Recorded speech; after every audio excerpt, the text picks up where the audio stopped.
오늘 봉독한 말씀을 가지고 이해할 수 없는 하나님의 사랑으로라는 제목으로 은혜를 나누려고 합니다. 여러분, 우리가 살아가면서 사랑 때문에 울기도 하지만 사랑 때문에 웃기도 합니다. 특별한 사람에게 가장 큰 상처받는 자리도 가만히 보면 사랑의 자리입니다.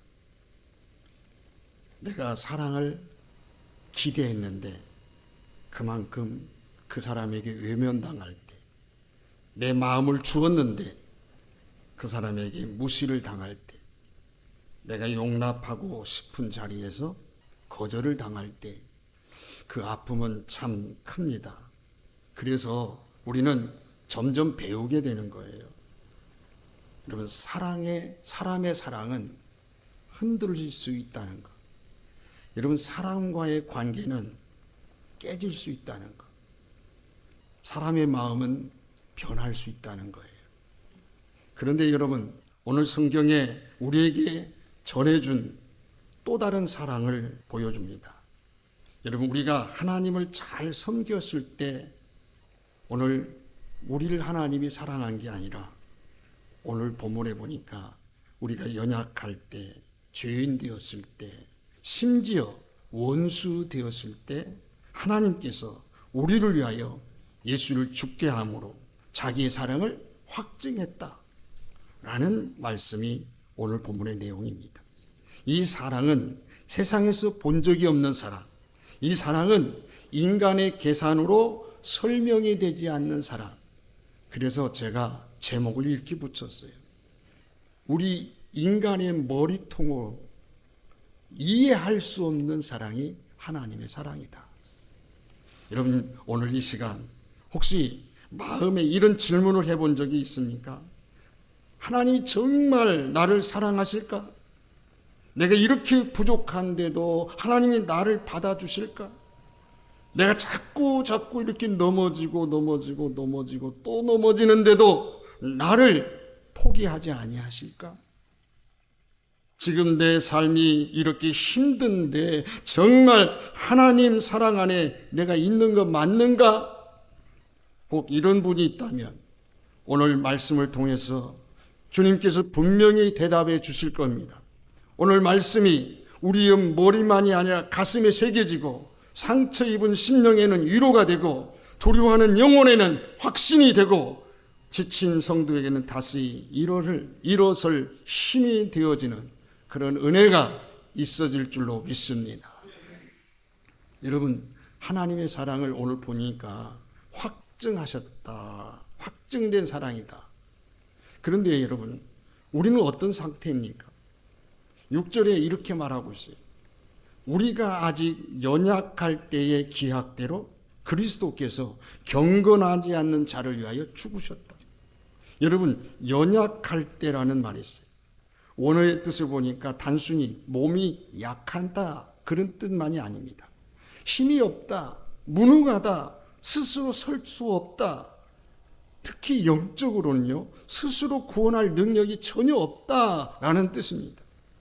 여러분, 그래서 복음이 뭔지 아세요? 언제나 우리는 자기 힘으로는 도저히 하나님 앞에 갈 수 없는 존재라는 사실을 아는 것, 거기서부터 복음이 시작이 되는 것. 그런데요, 종종 우리는 이렇게 생각합니다. 내가 좀 더 나아지면 하나님이 받아주겠지. 내가 더 좀 깨끗해지면 하나님께 나아갈 수 있겠지. 내가 문제가 해결되면 하나님 앞에 설 수 있겠지. 그런데 놀랍게도 성경은 우리가 괜찮아졌을 때가 아니라, 여러분 6절 말씀, 우리가 경건하지 않는 자라고 부르고 있습니다. 여러분, 이 경건하지 않는 자, 이 말을 보니까 아세본이라는 원어인데, 이 말은 단순히 종교 생활에 부족하다 그게 아닙니다. 하나님을 하나님으로 인정하지 아니하고 하나님 없이 살아가는 상태를 말하는 거예요. 그런데 8절에서는 죄인이라고 말하고 10절에서는 더 강하게 원수된 자라고 말하고, 이 말들이 다 뭡니까? 대적자들이라는 뜻입니다. 그러니 오늘 본문은 여러분 인간의 상태를 점점 더 깊이 정확하게 보여주고 있어요. 연약한 자, 경건하지 않는 자, 죄인, 원수, 이것이 바로 여러분 우리였다는 거예요. 우리였었다는 거예요. 우리는 결코 이 출발점을 놓치면 안 됩니다. 놓치면 복음의 감격이 사라지는 거예요. 복음은 괜찮은 사람을 좀 더 나은 사람으로 만드는 이야기가 아니에요. 복음은 여러분 죽은 자를 살린 이야기예요. 여러분 복음은 원수를 하나님의 자녀로 바꾸신 이야기예요. 여러분 8절에 이렇게 말하고 있어요. 우리가 아직 죄인 되었을 때에 그리스도께서 우리를 위하여 죽으심으로 하나님께서 우리에 대한 자기의 사랑을 확증했다. 여러분 이 확증이라는 단어가 참 묘한 단어입니다. 이 말의 원어의 뜻은 시니스테신이라는 말인데 이런 단순히 표현했다 그런 뜻만이 아닙니다. 이 말은 보여주다, 증명하다, 입증하다, 분명히 드러내다 그런 뜻을 가지고 있어요. 여러분 하나님은요 내가 너희를 사랑한다 말만 하지 아니하고 십자가로 그 사랑을 입증했다, 증명했다라는 얘기입니다. 여러분 우리 주변에 말로만 하는 사랑 너무 많잖아요. 그러나 여러분 하나님은 독생자를 주심으로 그 독생자를 피 흘리게 하심으로 십자가를 지게 하심으로 그 사랑을 객관적으로 증명하셨고 그러므로 여러분 우리는 이 하나님의 사랑을 내 기분대로 판단하면 안 됩니다. 하나님의 사랑의 기준은 언제나 십자가예요. 내 감정이 아니에요. 내 기분이 아니란 말이에요. 좋을 때 내가 편안할 때 하나님의 사랑이 막 힘있는 것 같고 내가 힘들고 어려울 때는 하나님 사랑 없는 것 같은 우리 감정이 기준이 아니에요. 네? 성도 여러분 사람의 사랑과 하나님의 사랑의 차이가 무엇일까요? 7절에 이렇게 말하고 있어요. 여러분 7절 한번 읽어볼까요? 시작. 의를 위하여 죽는 자가 쉽지 않고 선을 위하여 용감히 죽는 자가 혹 있거니와. 이 말이 뭐예요? 여러분 보세요. 세상에는 감동적인 사랑 참 많이 있어요. 그 특별히 감동적인 사랑 중에 하나가 부모가 자식을 위해서 희생하는 사랑이잖아요. 군이 나라를 위하여 희생하는 목숨을 바치는 그런 모습. 그런데 대개는 가치 있는 대상에게 혹은 사랑할 만한 대상을 위하여 희생합니다. 그런데 하나님은 누구를 위하여 아들을 내어주셨습니까? 의인을 위해서가 아니잖아요. 하나님께 순종 잘하는 사람을 위해서가 아니잖아요. 죄인을 위하여, 원수를 위하여라고 말하고 있다는 거예요. 여러분 세상의 사랑은 가치가 있어야 사랑합니다. 그런데 하나님의 사랑은 사랑하심으로 가치를 만들어내시는 거예요. 예? 세상은 여러분 받을 만한 사람에게 사랑을 주잖아요. 그런데 하나님은 받을 자격이 없는데도 하나님 먼저 사랑해 주잖아요. 이게 바로 은혜라고 하는 거예요. 여러분 혹 여러분 가운데 나는 부족한데 너무 부족한데 하나님이 나를 사랑할 수 있을까? 이렇게 생각하시는 분이 혹 이 자리에 있다고 한다면 그런 분이 있다면 꼭 기억하십시오. 하나님은 여러분이 사랑할 만해서 사랑한 게 아니에요. 하나님은 여러분이 자격이 있어서 사랑한 게 아니에요. 하나님은 여러분이 아직 죄인 되었을 때 사랑하셨어요. 그러므로 여러분 우리의 믿음의 첫 고백은 뭐래요? 나는 사랑받을 만해서 사랑받은 게 아니라 하나님이 사랑하셨기 때문에 사랑받는 거예요. 여러분 우리는 이 사실을 마음속에 붙들며 살아가시기를 바랍니다. 그런데 수많은 여러분 예수 믿는 사람들을 만나보면서 느끼는 게 있어요. 너무 많은 사람들이 죄책감에서 오늘 시달리고 있어요. 하나님과 그래서 화평을 누리지 못하고 있는 거예요. 여러분 10절을 같이 읽어볼게요. 10절에 이렇게 말하고 있어요. 시작. 곧 우리가 원수 되었을 때 그 아들의 죽으심으로 말미암아 하나님과 화목하게 되었은지 화목하게 된 자로서는 더욱 그의 살아나심으로 말미암아 구원을 받은 것이니라. 여러분, 여기 화목하게 되었다는 말이 있잖아요. 원어의 뜻을 보니까 서로 싸움을 멈추다라는 뜻만이 아니고 이런 뜻이 있어요. 깨어진 관계가 회복되었다. 더 신랄한 말이 있어요. 원수 관계가 친밀한 관계로 바뀌었다. 그런 뜻을 가지고 있는 거예요. 여러분, 복음은 단지 심판을 면한 정도가 아닙니다. 하나님과 다시 가까이 가는 거예요. 여러분, 복음은 벌 안 받는 수준이 아니에요. 하나님의 품에 내가 들어가서, 하나님 품에 내가 돌아가서 그분과 함께 삶을 누리는 거예요. 여러분, 많은 성도들이 구원을 너무 축소해서 생각해요. 천국 가는 그런 보장 정도로만 생각합니다. 물론 그것도 맞는 말이에요. 그런데 성경은 그보다 더 큰 복을 말하는 거예요. 이제 하나님과 화목하게 되었다. 이제 하나님과 화평을 누릴 수 있다. 이렇게 말하는 거예요. 여러분, 하지만 오늘날 많은 성도들이 여전히 죄책감에 묶여 사는 모습을 봅니다. 그 이유가 뭘까요? 문제는요, 하나님은 우리를 화목하게 하셨는데 우리는 여전히 죄책감 속에 머무른다는 거예요. 겉으로는 예배를 드리고 찬양을 하지만 속으로는 이런 소리를 자꾸만 해요. 너는 아직도 부족해.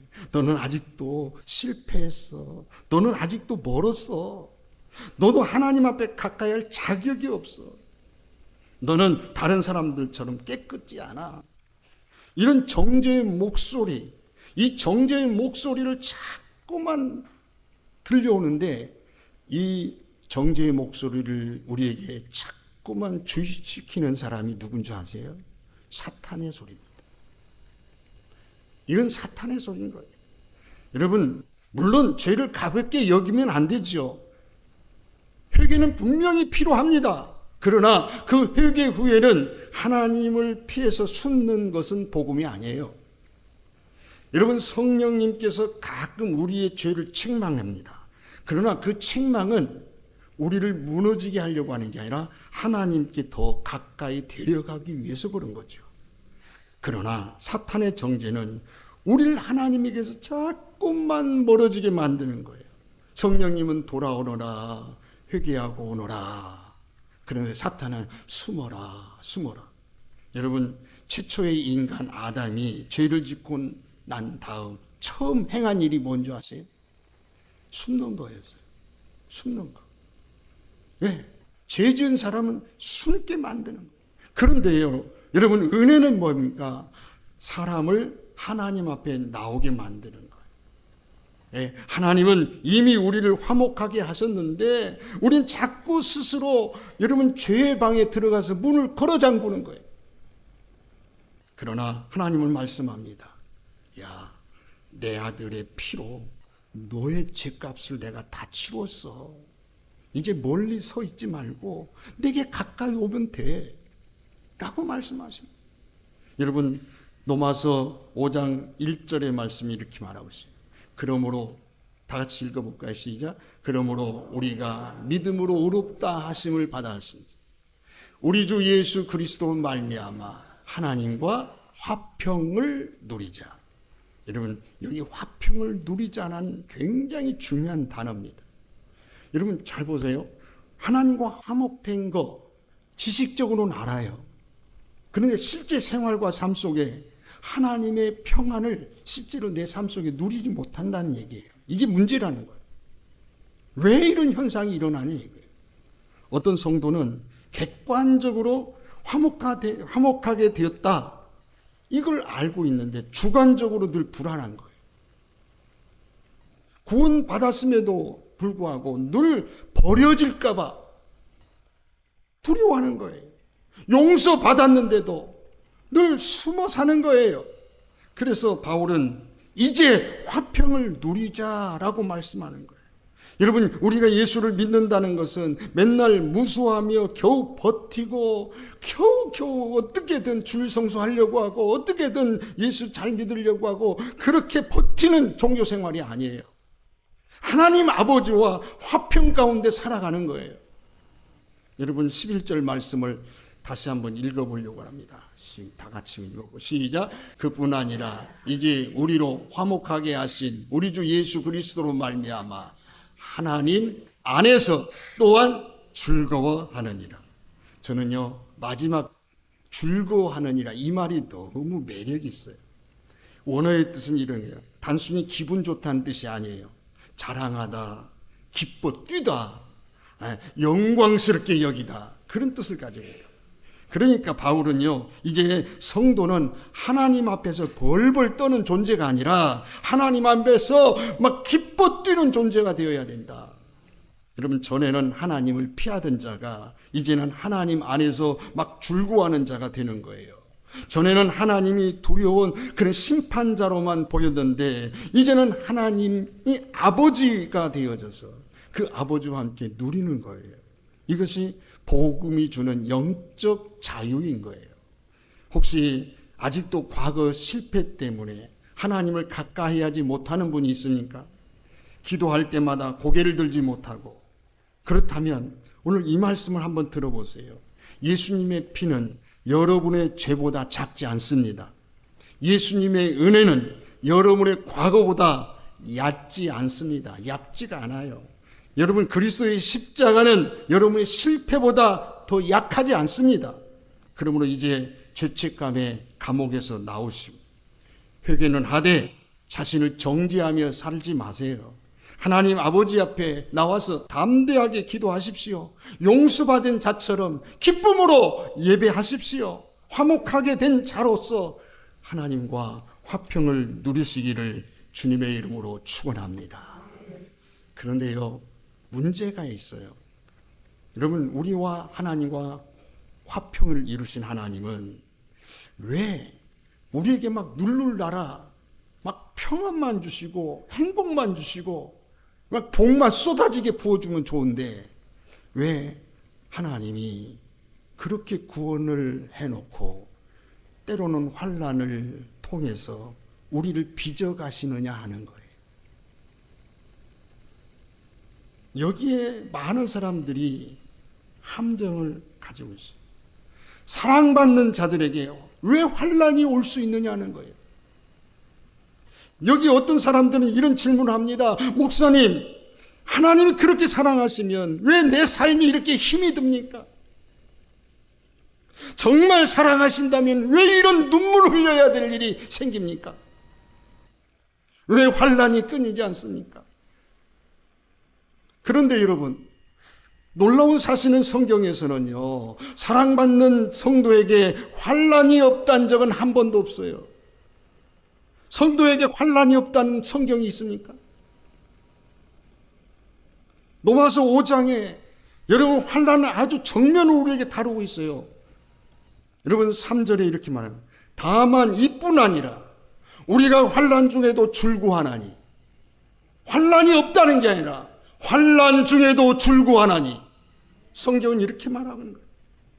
여기 환난이란 말을 찾아보니까 여러분 눌리다, 짓눌리다, 압박을 당하다, 그런 뜻이에요. 여러분 살다 보면 정말 이런 때가 있잖아요. 가정의 문제가 나를 짓눌릴 때, 자녀의 문제가 내 가슴을 타들어가게 만들 때, 경제적인 어려움이 목을 조를 때, 건강의 문제로 잠 못 이룰 때, 관계의 상처 때문에 마음에 짓누를 때가 있잖아요. 그런데 여러분, 바울은 이렇게 말하는 거예요. 환난이 있어도 너의 소망은 사라지지 않아. 왜냐하면 환난이 하나님의 사랑을 끊을 수가 없고 하나님의 사랑이 끝났다는 증거도 아니기 때문이라는 거예요. 그래서 바울은 여러분 로마서 5장 3절 4절에 이렇게 말합니다.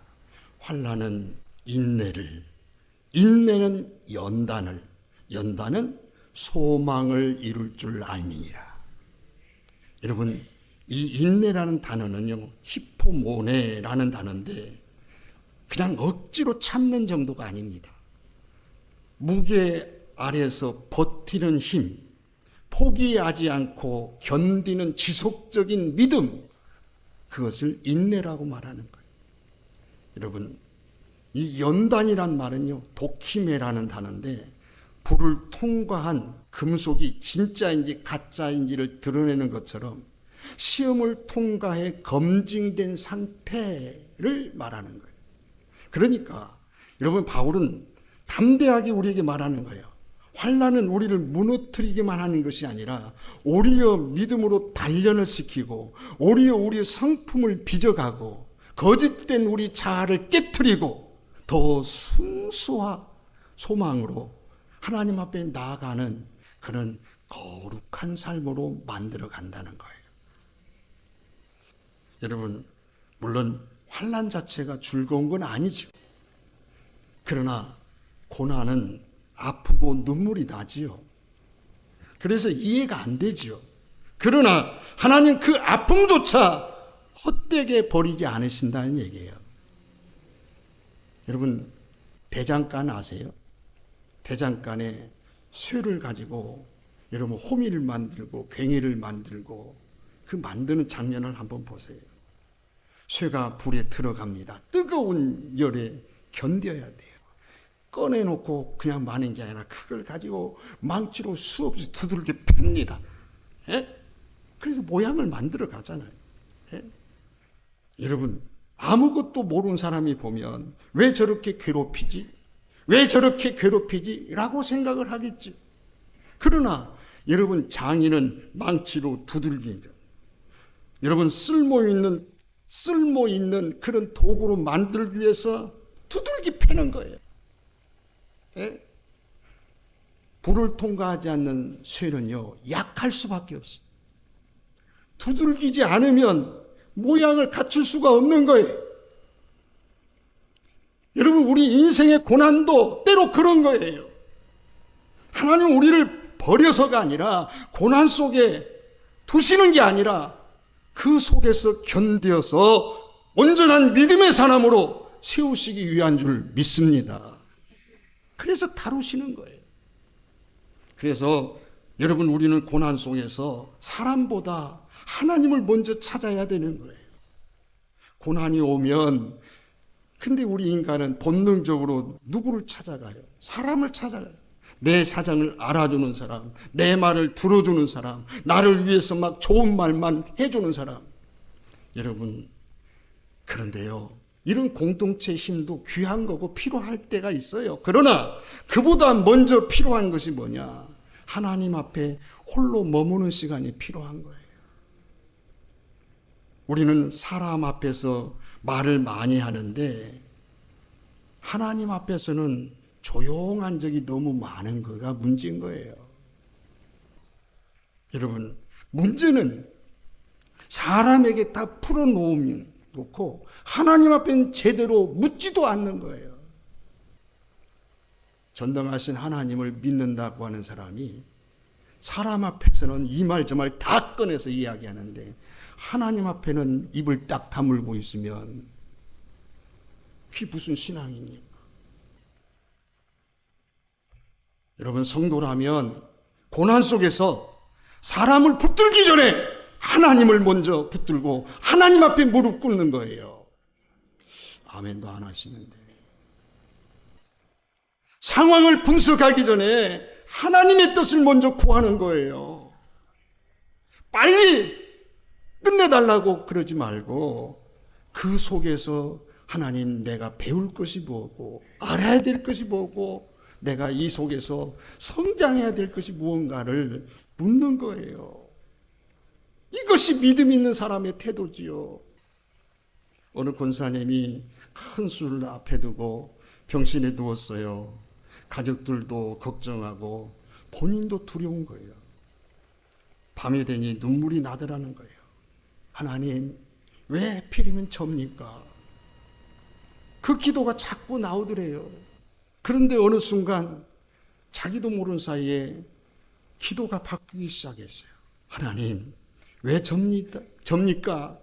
그게 아니라 어느 날 갑자기 제가 무엇을 알게 하시려고 하십니까? 제가 건강할 때 붙들지 않았던 주님의 손을 이제는 절대 놓치지 않게 하시고 이 고난을 통해서 나를 성숙하게 만들어 주세요. 수술을 끝나고 병이 완전히 다 해결되고 그가 이렇게 고백합니다. 내가 아픈 동안에 하나님이 나를 버리신 게 아니라 어느 때보다도 하나님이 나에게 가까이 다가오셨다. 더 가까이 계신 것을 느꼈다라고 이야기합니다. 사랑하는 우리 성도 여러분, 고난의 한복판에서 하나님을 만나면 그 고난의 의미가 달라지잖아요. 성령께서 하나님의 사랑을 부어주십니다. 그래서 바울은 로마서 5장 5절에 이렇게 말합니다. 우리에게 주신 성령으로 말미암아 하나님의 사랑이 우리 마음에 부은 바 됨이니 그랬어요. 여기 부은 바 되었다는 말을 제가 보니까 막 이런 뜻이더라고요. 풍성히 쏟아붓다 그런 뜻이더라고요. 넘치도록 막 쏟아붓다 그런 뜻이에요. 여러분, 하나님은 우리에게 사랑을 주시되 찔끔 그렇게 주시는 분이 아니라 성령님으로 하나님의 사랑이 우리 마음에 쏟아 부어진다. 사랑하는 성도 여러분, 상황이 완벽하지 않아도 무너지지 않았어요. 문제가 다 해결되지 않았어도 소망을 가질 수 있어요. 왜냐? 소망의 근거는 상황이 아니라 성령께서 부어주시는 하나님의 사랑이기 때문인 거예요. 혹시 오늘 여러분 중에 환난 가운데 있습니까? 너무 오랜 동안 아파서 지쳐있는 분이 있습니까? 어떤 눈물 나는 문제 때문에 마음이 무너져 있습니까? 이 시간 이 말씀을 꼭 붙드시기 바랍니다. 환난은 하나님의 사랑이 끊었다는 증거가 아니에요. 오히려 하나님이 나를 더 깊이 새롭게 빚고 계시는 중이에요. 하나님이 나를 더 깊이 새롭게 빚어가시는 중이라는 사실입니다. 그러므로 이렇게 기도하십시오. 주님, 이 문제를 해결해 주세요. 그러나 그보다 먼저 이 문제 속에 저를 빚어주십시오. 인내를 주시고 연단된 믿음을 주시고 실망시키지 않는 소망으로 저를 이끌어 주시옵소서. 여러분, 마지막으로 드리고 싶은 말씀입니다. 나보다 삼위 하나님께서 더 열심히 여러분의 구원을 완성으로 이루어 가시고 계시는 거예요. 여러분, 9절 10절에 반복된 단어가 이런 단어가 나와요. 더욱. 9절에도 10절에도 더욱이라는 단어가 나와요. 여기 바울의 논리를 아주 분명하게 우리에게 말하고 있어요. 우리가 하나님과 원수 되었는데도 하나님이 우리를 사랑하셨단 말이에요. 여러분, 우리가 죄인 되었는데도 하나님이 우리를 구원해 주셨단 말이에요.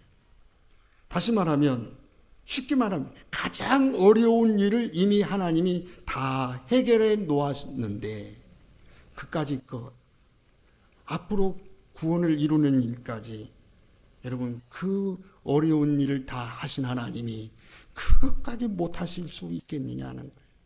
죄인에서 의인으로 부르신 일이 가장 큰 은혜인데, 우리를 원수에서 자녀로 삼는 일이 가장 놀라운 일인데, 그 놀라운 일을 이루신 하나님께서 이제 우리를 끝까지 붙드시는 것쯤이야 당연한 거 아니냐 이거예요. 더 확실한 거 아니냐 이거예요. 10절에 놀랍게도 두 가지를 함께 말하고 있습니다. 그 아들의 죽으심으로 화목하게 되었다. 그의 살으심으로 말미암아 구원을 받은 것이다 라는 증거를 이야기하는 거예요. 여러분, 여기서 놀라운 진리를 하나 발견한 거예요. 이것만 정확하게 좀 아시면 좋겠어요. 여러분, 십자가는 복음의 중심 맞아요. 그런데 바울은 십자가만 이야기하지 않아요. 뭘 얘기하나? 부활하신 주님을 이야기하는 거예요. 다시 말하면 부활하신 주님의 현재적 사역을 우리에게 자꾸 자꾸만 이야기하는 거예요. 무슨 말이에요?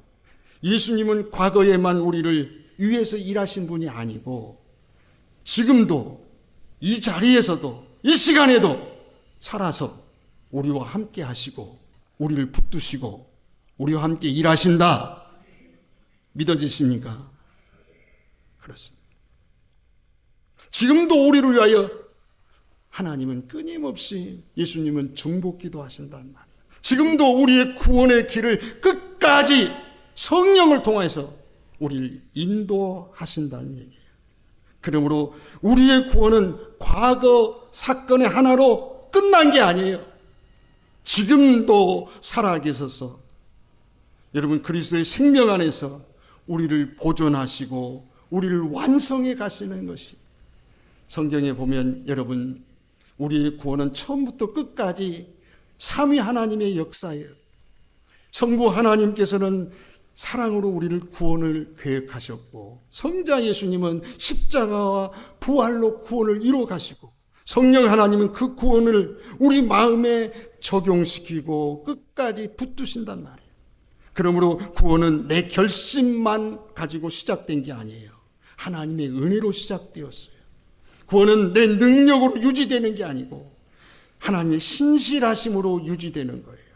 구원은 내 완벽함으로 완성이 되는 게 아니라 하나님의 열심으로 완성되는 거예요.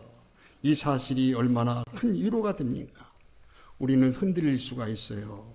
우리는 낙심할 수가 있어요. 우리는 때때로 식어질 수가 있습니다. 그러나 하나님은 자기 백성을 포기하지 않으십니다. 포기하지 않으십니다. 아멘을 다른 사람들 열심히 하는데 한 분이 딱 안 바라보시고 아멘을 안 하시는데 보세요. 잘 보세요. 어린아이가 길을 건널 때 생각해 보세요. 아이의 손목은 약해요.